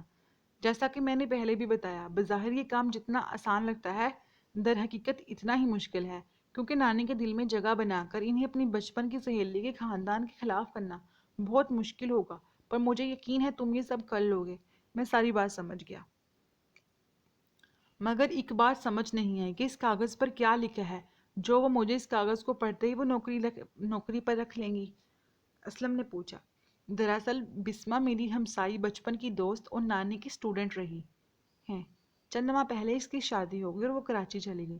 نانی نے اسے کچھ ماہ پہلے ایک شریف اور اعتبار کا ملازم ڈھونڈنے کا بولا تھا، جو گھر کا چھوٹا موٹا کام کرنے کے ساتھ ساتھ سودا سلف بھی لا دیا کرے، کیونکہ اب نانی خود باہر نہیں جاتی اپنی پوتیوں کو اکیلا چھوڑ کر، نہ ہی ان کو گھر سے باہر جانے دیتی ہیں. اس لیے انہیں گھر کے چھوٹے موٹے کاموں کے لیے ملازم کی ضرورت ہے.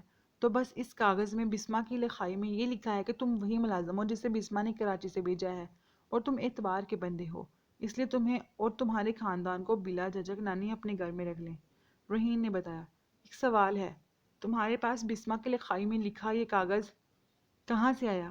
ہاں ہاں ہاں، بچوں جیسے سوال مت کرو. میں زندہ انسان نہیں جسے کاغذ پینسل اور بسما کی لکھائی کی ضرورت پڑے.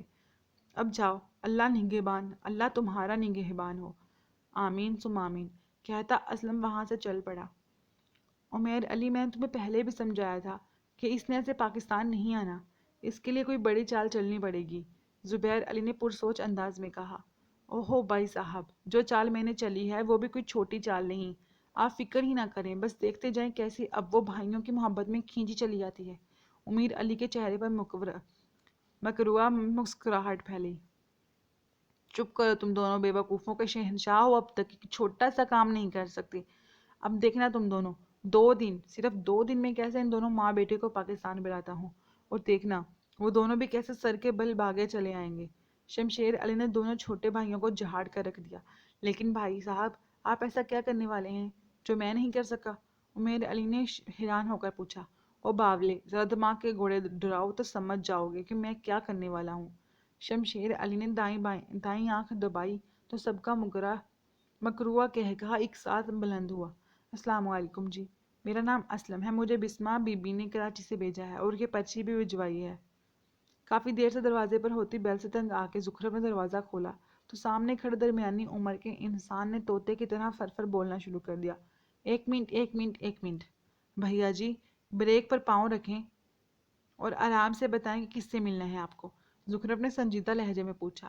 جی میں زہرا بیگم سے ملنے آیا ہوں اور مجھے بسمہ بی بی نے کراچی سے بھیجا ہے۔ زخرف کے لہجے سے گھبرا کر اسلم نے اٹک اٹک کر اپنی بات مکمل کی۔ اچھا یہیں دروازے پر انتظار کریں، میں دادی کو بلا کر لاتی ہوں۔ اسلم کی گھبراہٹ دیکھ کے زخرف کو احساس ہوا وہ کچھ زیادہ ہی سخت لہجے میں پیش آئی ہے، اس لیے اس بار اس کا لہجہ نرم تھا۔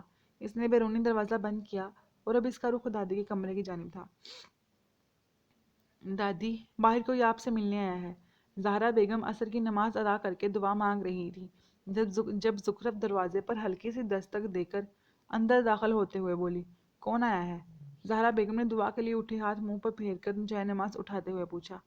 پتہ نہیں دادی، وہ کہہ رہا ہے کہ اسے بسمہ آپی نے بھیجا ہے کراچی سے، اور ساتھ میں ایک کاغذ پکڑایا ہے اس نے۔ زخرف نے اسلم کا دیا خط زہرا بیگم کو دیا۔ انہوں نے خط کھول کر دیکھا تو بسمہ کے لکھائی میں لکھا تھا کہ یہ اسلم ہے، اس کے سسرالیوں کا پرانا اور اعتبار کا ملازم، آپ اسے اور اس کے بیوی بچوں کو بلا جھجک رکھ لیجئے۔ جب روحین، زخرف اور لائبہ چھوٹی تھیں تب زہرا بیگم ان کے ساتھ ساتھ بسمہ کو بھی ٹیوشن پڑھا دیا کرتی تھی۔ 10ویں جماعت تک بسمہ انہی سے پڑھی تھی، اس لیے زہرا بیگم بسمہ کی لکھائی سے خوب واقف تھی۔ تبھی خط کو دیکھتے ہی لکھائی پہچان کر مسکرانے لگی۔ دادی، اس خط میں ایسا کیا لکھا ہے جو آپ مسکرا رہی ہیں؟ زخرف کے لہجے میں حیرانگی تھی۔ بیٹا، میری اسٹوڈنٹ اور روحین آپی کی سہیلی بسمہ نے شادی کے بعد بھی مجھے یاد رکھا، بس اسی بات پر خوشی ہوئی، ورنہ آج کے دور میں کون کسی کو یاد رکھتا ہے؟ ایسا کرو، انہیں اندر بلا لو اور کچن کے ساتھ بنا کمرہ انہیں دے دو۔ زہرا بیگم کے مسکرا کر کہنے پر زخرف اسلم اور اس کے بیوی بچوں کو لینے چل دی۔ رامک بیٹا، کہاں تھے تم؟ کب سے تمہیں کال کر رہی ہوں، کال بھی اٹینڈ نہیں کر رہے تھے۔ عشرت اشرف کا لہجہ بھرایا ہوا تھا۔ سوری ماما، دراصل میں میٹنگ میں تھا اور موبائل سائلنٹ پر لگا تھا، اس لیے آپ کی کال دیکھ نہیں پایا۔ آپ کو تو پتہ ہے میں جب بھی میٹنگ میں ہوتا ہوں موبائل سائلنٹ پر رکھتا ہوں، پھر آج کیا ہوا جو آپ بار بار کال کر رہی تھی؟ اور یہ آپ اتنا گھبرائی کیوں ہوئی ہیں؟ خیریت؟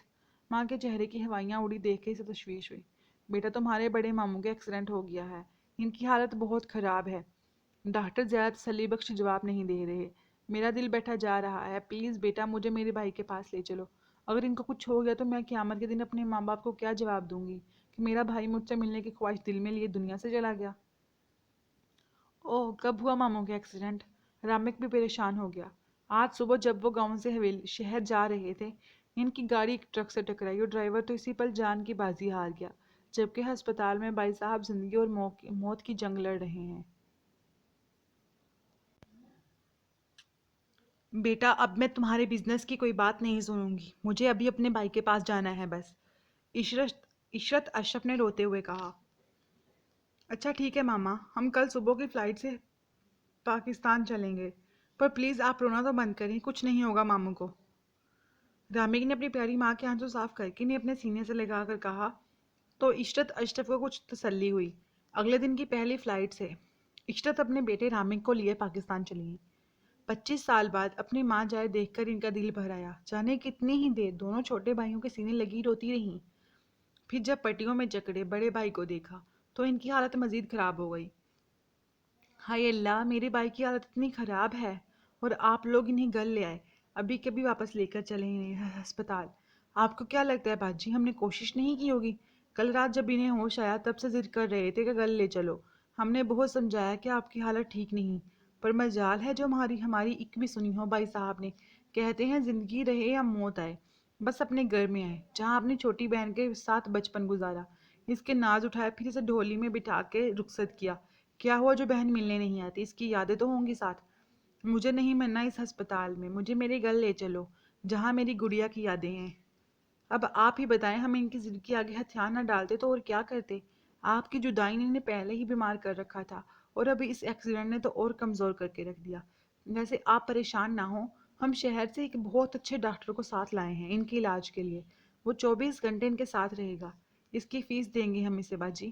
امیر نے معصومیت کے سارے ریکارڈ توڑتے ہوئے کہا، ہائے میں صدقے، میرے بھائی نے میری یاد میں اپنی کیا حالت بنا لی، اب میں کہیں نہیں جاؤں گی اپنے بھائی کو چھوڑ کے، بس یہی رہوں گی اپنے پیارے بھائی کے پاس ہر پل، ہر لمحہ۔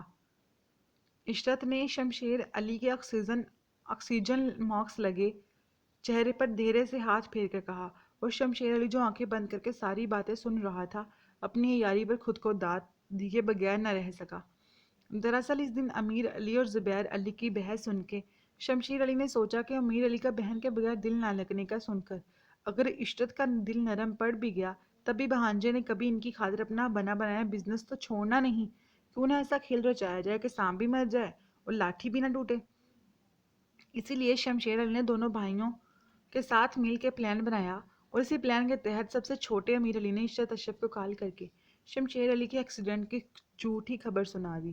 پھر کیا تھا، نرم دل کی مالک عشرت اشرف بھائی کی محبت میں سب کچھ چھوڑ چھاڑ کر فوراً پاکستان چلی گئی، اور اس طرح شمشیر علی اور اس کے شاطر بھائی نے آسانی سے پاکستان لانے میں کامیاب ہو گئے۔ ماما اب کیسی طبیعت ہے ماموں کی؟ اگلی صبح رامک جب سو کر اٹھا تو اپنی ماں کو دیکھنے سب سے پہلے بڑے ماموں شمشیر علی کے کمرے میں گیا، جہاں اس کی ماں ساری رات بھائی کے سرہانے بیٹھی روتی رہی تھی اور رامک کے لاکھ سمجھانے کے باوجود وہاں اٹھنے سے انکاری تھی۔ مجھے تو کوئی سدھار نظر نہیں آ رہا، کل سے میرے بھائی نے آنکھ تک نہیں کھولی، عشرت اشرف نے نم لہجے میں سمجھایا۔ انشاءاللہ اٹھ جائیں گے ماموں بھی، آپ فکر کیوں کرتی ہیں، ڈاکٹر ہے نا ان کے پاس۔ چلیے اٹھیے، آپ میرے ساتھ ناشتہ کیجیے۔ نہیں میں نے کچھ نہیں کھانا، جب تک میرے بھائی کو ہوش نہ آیا میں کچھ نہیں کھاؤں گی، بس اب میں اور میرا بھائی ایک ساتھ ہی کھانا کھائیں گے، تب تک میں بھی کچھ نہیں کھاؤں گی جب تک میرا بھائی ہوش میں آ کر کھانا نہ کھا لے۔ یہ کھانا تم کھا لو بیٹا، تم نے بھی کل سے کچھ نہیں کھایا۔ عشرت اشرف کی ممتا جاگی تو اپنے لاڈلے بیٹے کا خیال آیا۔ اور آپ کو کیا لگتا ہے کہ میں آپ کے بغیر کھا لوں گا؟ آپ نہیں کھا رہی تو میں بھی نہیں کھاؤں گا۔ رامک کا لہجہ ضدی بچے کی طرح ہو گیا۔ ارے بیٹا اگر کچھ نہیں کھاؤ گے تو بیمار ہو جاؤ گے، عشرت نے تڑپ کر کہا۔ یہی تو میں کہہ رہا ہوں، اگر آپ کھانا نہیں کھائیں گی تو بیمار ہو جائیں گی، اور اگر آپ بیمار ہوگی تو ماموں کی دیکھ بھال کون کرے گا بتائیں؟ رامک کی ہمیشہ سے لاجواب کر دینے والی باتیں آج بھی انہیں لاجواب کر گئی تھیں۔ ایک تو تم بھی نا، عشرت نے بیٹے کے بال بگاڑ کر کہا۔ جی میں بھی نا آپ کا ہی بیٹا ہوں، آپ ہی کی طرح ضدی۔ رامک کے شرارتی انداز پر عشرت مسکرا رہی تھی اور رامک انہیں اپنے ہاتھ سے نوالے توڑ توڑ کر کھلانے لگا۔ چلے ماما، اب آپ بھی کچھ آرام کریں، میں ماموں کے پاس بیٹھتا ہوں۔ رامک نے ماں کو آخری نوالا کھلا کر کہا، جی نہیں، اب باجی آرام کریں گی اور ہمارا شہزادہ بانجا باہر گاؤں گھومنے جائے گا۔ ارے بھائی ہم ہیں نا بھائی صاحب کا خیال رکھنے کے لیے۔ رامک ماں کو شمشیر علی کے کمرے میں پڑے جہازی سائز کے صوفے پر لٹا کر مرنے ہی والا تھا کہ پیچھے سے کمرے میں داخل ہوتے زبیر علی نے محبت جتاتے ہوئے کہا، ارے نہیں ماموں، ابھی نہیں، پھر کبھی چلا جاؤں گا گاؤں دیکھنے کے لیے، ابھی میں شمشیر ماموں کے پاس بیٹھنا چاہ رہا ہوں۔ رامک سہولت سے انکار کر کے شمشیر علی کے پاس پڑی کرسی پر براجمان ہو گیا۔ ارے بیٹا یہ کیا بات ہوئی، ہم سب بڑے ہیں نا تمہارے ماموں کے پاس، چلو شاباش تم جاؤ اور گاؤں دیکھ کے آؤ، ویسے بھی پہلی بار تم اپنے ملک میں آئے ہو، اور گھر میں بیٹھ کر کیا کرو گی ہاں؟ رامک کو بیٹھتا دیکھ کر عشرت اشرف نے اسے ٹوک دیا، کیونکہ وہ بھی چاہتی تھی کہ ان کا بیٹا پہلی بار اگر اپنے ملک آیا ہے تو خوب گھومے پھرے۔ لیکن ماما، کیا ماما؟ چلو جاؤ۔ عشرت کے خفگی کا اظہار کرنے پر رامک کو چار و ناچار اٹھنا ہی پڑا۔ چلیں ٹھیک ہے ماما، میں چلا جاتا ہوں پر آپ آرام کیجیے۔ ہاں ہاں بیٹا، میں باجی کو اٹھنے ہی نہیں دوں گا جب تک وہ اپنی نیند نہ پوری کر لیں، تم آرام سے جاؤ، باہر ڈرائیور گاڑی میں بیٹھا تمہارا انتظار کر رہا ہے۔ رامک کی ہاں سے زبیر علی کو حوصلہ ہوا اور اس نے شکر کیا کہ رامک وہاں سے جانے پر راضی ہو گیا، ورنہ اسے کب سے یہی خوف کھائے جا رہا تھا کہ ان کا بزنس مین بھانجا اپنی تیز نظروں سے کہیں حقیقت نہ جان جائے کہ شمشیر علی بے ہوش نہیں بلکہ جھوٹا ڈرامہ رچا کر لیتا ہے۔ چلو ڈرائیور، رامک نے کہا۔ پر صاحب جی جانا کہاں ہے؟ ڈرائیور نے پوچھا۔ یار پورا گاؤں تو دیکھ لیا، اب کچھ ہٹ کے دکھا دو یار، کچھ بہت مزے کی چیز دکھا دو، رامک نے پرجوش انداز میں کہا۔ ہٹ کے؟ صاحب جی ہٹ کے تو یہاں ایک جنگل ہی ہے، وہاں لے چلوں آپ کو؟ ڈرائیور نے پوچھا۔ واؤ جنگل، ہاں ہاں لے چلو۔ رامک جو ہمیشہ قدرتی مناظر کا دیوانہ رہا تھا بے خطر ہو کے جنگل کی جانب جانے کا بول رہا تھا۔ گاؤں کے لہلہاتے کھیت، ٹیوب ویل کا ٹھنڈا ٹھار پانی، کنوں کے باغ اور قدرتی ماحول دیکھ کر رامک کافی حد تک فریش فیل کر رہا تھا۔ آج اسے اپنی ماما کی کہی یہ بات درست لگ رہی تھی کہ انسان ساری دنیا گھوم لے، جو سکون اسے اپنی مٹی میں آ کر ملتا ہے ویسا سکون کبھی پردیس میں مل ہی نہیں سکتا۔ سب کچھ دیکھنے کے بعد جب ڈرائیور سے اس نے مزید کچھ ہٹ کے دکھانے کی خواہش کا اظہار کیا تو ڈرائیور کو سوائے جنگل کا کچھ سجائی نہیں دیا، کیونکہ پورا گاؤں تو وہ رامی کو دکھا چکا تھا اور اب سب سے ہٹ کے گاؤں کے پیچھے گھنا جنگل ہی تھا، اور اب راما کی فرمائش پر وہ اسے وہیں لے کر جا رہا تھا۔ ویسے صاحب جی ایک بات کہوں، ڈرائیور نے کہا۔ ایک کیوں؟ تم دو باتیں کہو۔ رامی کے دوستانہ انداز نے ڈرائیور کو حیران کر دیا، کیونکہ آج سے پہلے اس نے صاحب لوگوں کو صرف غصہ اور تہکمانہ انداز ہی دیکھا تھا، اور آج پہلی بار صاحب لوگوں کے بانجے کے منہ سے جھڑتے پھول سے حیران کرنے کو کافی تھے۔ صاحب جی بات دراصل یہ ہے کہ مجھے جنگل سے بڑا ڈر لگتا ہے۔ میں کیا، گاؤں کا ہر بندہ جنگل سے ڈرتا ہے، سب کہتے ہیں وہاں ایک پرانے قبرستان میں بھوت ہے، پر آپ کے چہرے پر کوئی خوف نہیں، ایسا کیوں؟ حالانکہ میں نے آپ کو بتایا بھی ہے کہ یہ جنگل بڑا خطرناک ہے۔ ہاں ہاں ہاں، ارے کیا تو ہم پرستی کی باتیں کرتے ہو، کوئی بھوت نہیں ہوتے۔ دراصل مجھے بچپن ہی سے سبزہ پہاڑ ندی سب بہت پسند ہیں، اس لیے اکثر کینیڈا میں بھی کالج کے وقتوں میں دوستوں کے ساتھ جنگل کی سیر اور شکار کے لیے جاتا رہتا تھا۔ اب یہاں تم نے جنگل کا ذکر کیا تو پرانا شوق یاد آیا، بس اس لیے گاؤں وہاں جانے کو دل کیا۔ ارے اب تم بھی یہ فضول باتیں نہ سوچو، چپ چاپ گاڑی ڈرائیو کرو، اور اگر تم کو واقعی ڈر لگتا ہے تو تم مجھے جنگل کے راستے کے باہر ہی چھوڑ دینا اور خود باہر ایک ڈیڑھ گھنٹہ انتظار کرنا، میں جلد لوٹ آؤں گا۔ اور پھر وہی ہوا۔ رامک جنگل کا راستہ شروع ہونے سے پہلے ہی گاڑی رکوا کر ڈرائیور کو باہر انتظار کرنے کا بول کر خود جنگل کے راستے پر چل پڑا۔ جنگل کے راستے ایک چھوٹی سی پگڈنڈی سے ہوتا اور پھر آگے آگے وہ پگڈنڈی چھوٹی سی کچی سڑک کی شکل اختیار کر جاتی تھی، پھر وہی سڑک آگے اونچی نیچی مٹی کی ڈھیریوں کی صورت نظر آنے لگتی، اور پھر اس سے آگے نہ سمجھ آنے والا گھنا جنگل شروع ہو جاتا تھا۔ رامک بھی پہلے اس پگڈنڈی کو پار کر کے اس کچی سڑک پر آیا، پھر تیزی سے اس سڑک کو پار کرتا وہ مٹی کی اونچی نیچی ڈھیریوں پر پہنچا، جہاں خوبصورت سبزی نے اسے خوش آمدید کہا۔ وہ چھوٹے چھوٹے قدم اٹھاتا جنگل کے حسن میں کھو گیا۔ وہ دھیرے دھیرے آگے بڑھتا جاتا اور قدرت کے ہر حسین منظر کو اپنے کیمرے کی آنکھ میں قید کرتا جاتا۔ اس کی ہمیشہ سے یہ عادت رہی تھی کہ جب بھی وہ کہیں گھومنے جاتا اپنا کیمرہ ساتھ لے جاتا اور ہر حسین منظر کو کیمرے میں محفوظ کر لیتا۔ آج بھی وہ گاؤں میں گھومتے ہوئے ہر خوبصورت منظر کی تصویر لینا نہیں بھولا تھا، اور اب وہ جنگل کے تمام حسین مناظر کو اپنے کیمرے میں محفوظ کر رہا تھا۔ یوں ہی چلتے چلتے اس کی نظر درخت پر بیٹھی بلبل کے گھونسلے پر پڑی تو اس کے قدم رک گئے۔ اپنے بچوں کو چونچ سے خوراک فراہم کرتی نازک سی بلبل جانے کیوں اسے اس پل اپنی ماں جیسی لگی۔ ایسے ہی اس کی ماما عشرت اپنے شوہر کی وفات کے بعد اس کی پرورش کے ساتھ ساتھ جاب بھی کرتے اور بیٹے کی ہر خواہش پوری کیا کرتی۔ اس کی ماں بھی تو اس بلبل کی طرح نازک سی تھی، پھر بھی اپنے بچوں کو ہر سرد و گرم سے بچانے کے لیے گنا سایہ بن جاتی تھی۔ آج وہ جو کچھ بھی تھا اللہ پاک کے کرم کے بعد صرف اور صرف اپنی ماں کی وجہ سے تھا، اور اس بات کو تسلیم کرنے میں اسے کبھی کوئی آر محسوس نہیں ہوئی، بلکہ وہ ہمیشہ سے ایک عظیم ماں کا بیٹا ہونے پر فخر محسوس کرتا تھا۔ وہ یوں ہی جانے کتنی دیر بلبل کو دیکھتا رہتا، اگر اسے کہیں دور سے آتی چھم چھم کی آواز اپنی جانب متوجہ نہ کر لیتی۔ وہ اونچے نیچے پتھروں پر احتیاط سے پاؤں رکھتا اس آواز کے پیچھے پیچھے چلتا، ایک حسین جھرنے کے پاس پہنچا تو سامنے کا منظر اسے کچھ پل کے لیے مسحور کر گیا۔ درختوں کے جھنڈ میں چھپے ایک دیو قامت پہاڑ سے بہتا شفاف سفید جھرنا، جو نیچے ایک ندی میں گر کر سبز رنگت اختیار کر رہا تھا، اپنی مثال آپ تھا۔ رامک دوستوں کے ساتھ آج تک کینیڈا میں جب بھی جنگل گیا تھا اتنا حسین منظر کبھی بھی اسے دیکھنا نصیب نہیں ہوا تھا جتنا کہ آج ایک چھوٹے سے گاؤں کے پیچھے بنے جنگل کے بیچوں بیچ دیکھنے کو ملا تھا۔ وہ اس بار کیمرے کی بجائے اپنا موبائل نکال کر سیلفی لینے میں مگن تھا، جب ایک بار پھر وہی چھم چھم کی آواز اتنی قریب سے آئی کہ رامک کو ایک پل کے لیے لگا کوئی اس کے پیچھے سے گزرا ہے۔ جیسے ہی اس نے مڑ کے دیکھا تو سوائے اڑتے پرندوں کی چہچہاہٹ کے کچھ بھی نہ تھا۔ کافی دیر انجوائے کرنے کے بعد اسے تھکن محسوس ہوئی تو آرام کی گرد سے وہی ایک درخت کے ساتھ ٹیک لگا کر بیٹھ گیا، اور اس حسین منظر کو دیکھتے دیکھتے کب نیند کی دیوی اس پر مہربان ہوئی اسے پتہ تک نہ چلا۔ گپ اندھیرے میں چلتی یک بستہ ہوائیں جیسے اس کے جسم کو چی رہی تھیں۔ سردی نے اس کا برا حال کر رکھا تھا۔ وہ اس اجڑے ہوئے خوفناک قبرستان سے نکلنے کے لیے جتنے قدم آگے بڑھاتا اتنا ہی پیچھے آ جاتا۔ اس خوفناک ماحول سے گھبرا کر اب اس نے بھاگنا شروع کر دیا، تبھی کالے رنگ کی بلی جانے کہاں سے اچھل کر اس کے پیروں میں آ گری۔ رات کی سیاہی میں سیاہ بلی کی ہیزل آنکھیں دیکھ کر اس کا تیز سے دھڑکتا دل جیسے حلق میں اٹک گیا۔ وہ عجیب سی بلی اس کے ارد گرد چکر کاٹنے لگی۔ وہ اسے گھبراتا جتنا دور جاتا وہ اچھل کر اتنا ہی قریب آ جاتی۔ خوف زدہ ہو کر اس نے جتنی تیزی بھاگنا شروع کیا، بلی نے اتنی ہی تیز سے چھلانگ لگا کر اس کے چہرے پہ پے در پہ وار کر کے زخمی کر دیا اور اسے زمین پر گرا کے اس کے کندھوں پر اپنا پنجہ گاڑ دیا۔ اے بابو اٹھو، اٹھو نا، کون ہو تم؟ رامے کی آنکھ کھلی تو اس کا پورا جسم پسینے سے تر تھا اور ایک نازک سی لڑکی اسے کندھے سے پکڑ کے جگانے کی کوشش کر رہی تھی۔ بابو کون ہو تم اور ہماری بستی میں کیا کر رہے ہو؟ گلابی رنگ کی لمبی فراق پہنی اپنی لمبی گھنی چوٹی سے کھیلتی وہ سارے جہان کی معصومیت اپنے چہرے پہ سجا کر بولی۔ تو ویورز، آج کی ایپیسوڈ یہاں پر ختم ہوتی ہے، تو ملتے ہیں انشاءاللہ چیخ کی 3rd ایپیسوڈ میں۔ تب تک کے لیے اللہ حافظ۔